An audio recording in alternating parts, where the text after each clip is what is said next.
The Stateline Sports Hour continues on News Talk 1440 WROK. Good morning, everybody. Dave Schmidt, Matt Nestor, and producer Tom Warner. Beautiful Saturday morning, September 3rd, 2016. Had a great time with Eric Van Drill from thepublicleague.com. Next week, I want to read the whole schedule, and then I'm going to let Matt talk about the games he wants to, because it's some good games on tap. In the Nick 10, Jefferson and Belvedere. That's turned out to look like a pretty good game. Belvedere North at Auburn. Both will want to bounce back. Freeport at Guilford. That could both be a good. looking for their first win. Yeah, East at Harlem. Harlem on a roll right now. Hononegah at Boylan. They don't like each other anyway. Right. So that'll be a good matchup. In the Big Northern Conference, Byron at Stillman Valley. Poor Stillman Valley. They've had kind of a rough go here. They've had a pretty rough schedule. They play good. Yeah, Rockford Christians at Dixon. That's a long haul. That's, since they're in the one division, they don't usually go to Dixon. They'll be down there. Yeah. Genoa Kingston's going to Rock Falls. That's a good haul, too. Yep. Mendoza's at Winnebago, and Oregon's at North Boone. I may be going to that one. Get a chance to see those two teams. Sure. Rockford Lutheran has a non-conference game. They'll play Kishwaukee River Conference member Burlington Central. Lutheran looking for their first win. Yeah, and Byron handled. So that's the comparison game, right? Isn't it? Yeah, a little bit. Yeah. And in the NAC, Westminster Christians at Christian Life. Still no Christian Life score. If it was we don't know what happened with that. Aldrin Hebron is at Mooseheart, and South Beloit, who took a thumping last night from Ottawa Marquette, is at Kirkland Hiawatha. Your thoughts on next week's schedule? When I look at the Nick 10 schedule, I think this could be one of the most fun weeks as far as Nick 10 game goes. I think that Jefferson Belvedere game is going to be interesting. Both teams 1-1 right now, and Jefferson playing some better football. I think that's going to be a very, very interesting game to see how that turns out. Jefferson Belvedere, and Belvedere's going to have to get over the fact that they beat North. Exactly. You're right. North and Auburn, I think you got two teams that are going to be probably playing with some desperation. They're going to want to stay in that conference race. Obviously, I know it's only week 3, but you start thinking about playoffs, and man, you get 2 losses, you start getting close to getting that third, which is going to put you on the road that first week. So I think you're going to have 2 desperate teams there. I think Freeport and Guilford are 2 teams that they both want to win, man. But they both want to win. They're both 0-2. But I tell you what, I don't know if those are 2 terrible teams. So I think that's going to be a very, very interesting game. 2 teams that maybe still have the chance to do something as the season goes on. East at Harlem, obviously the way East played against Hononegah, I don't think you can take them lightly. And one thing we have seen through different players and different coaches about the last 5 years, East just seems to give Harlem fits. I don't know what it is about that matchup. Yeah.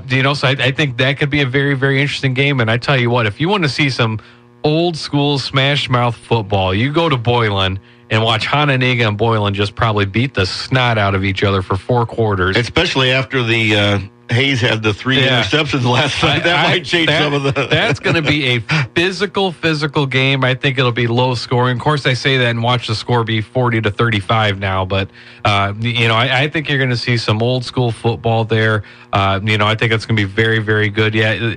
Byron at Stillman Valley, I think, has a potential to be a very good game. Good test for Byron on the road.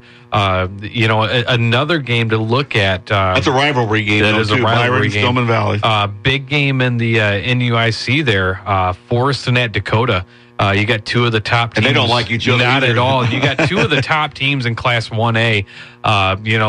When you look around the state, that's probably going to be one of the big games in the state next week. That's going to be a very, very good game as well. So I think you got a lot of fun games to go to. I don't know if you can make a wrong choice. I expect Hononegah at Boylan to be packed. But if you can't get there, go to Auburn, watch Belvedere North at Auburn. That place is probably going to be packed. If it is, go out to Belvedere. I think you can see probably a better game than you're expecting with Jefferson at Belvedere. You get that taste of a win. That does a lot for the attitude. It does a whole lot. Yes, it does a whole lot. And you even think back, to week 1 there where, I know they lost to Belvedere North, but I think they put up 28 points, 49-28. Tony Ambrosio likes to run offense, and that's what he's doing. But I guess the point was, they lost by 21, but it never got out of control. You were never in that fear of getting the running clock in that game, like you see sometimes and whatnot. So and they couldn't stop the run apparently. That's all they did that game, which is tough. But I think you got a lot of good choices next week. Some games turned out better last night than I thought, but when you looked at the schedule last week, I was like, I don't know if there's too many games to really choose from as far as where you might want to go. I think next week you don't have that problem. I think there's a lot of places you can go here for week 3 and see a really good football game. We got a new contributor on the Stateline Sports Hub, Al Zipsey, who used to live here. He loves the NUIC and stuff, and he's out in Arizona, and he wrote his recap for this week already. Polo and Stockton both undefeated. That's two teams you wouldn't think about. And I tell you what, Stockton's put up about, like 120 points or something in their first 2 weeks. Maybe it's not quite that much, but I think they're over 100.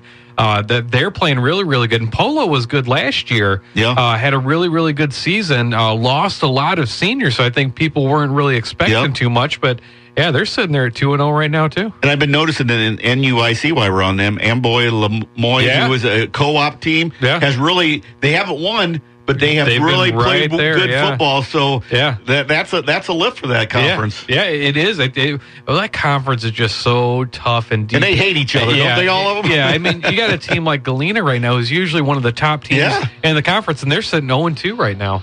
There's only like 3 or 4 teams that are undefeated in that. So no more than that. 3 p.m. today, we find out about Dean Lowry. He'll make it. That's what we were told. Yeah, we're gonna say he's on.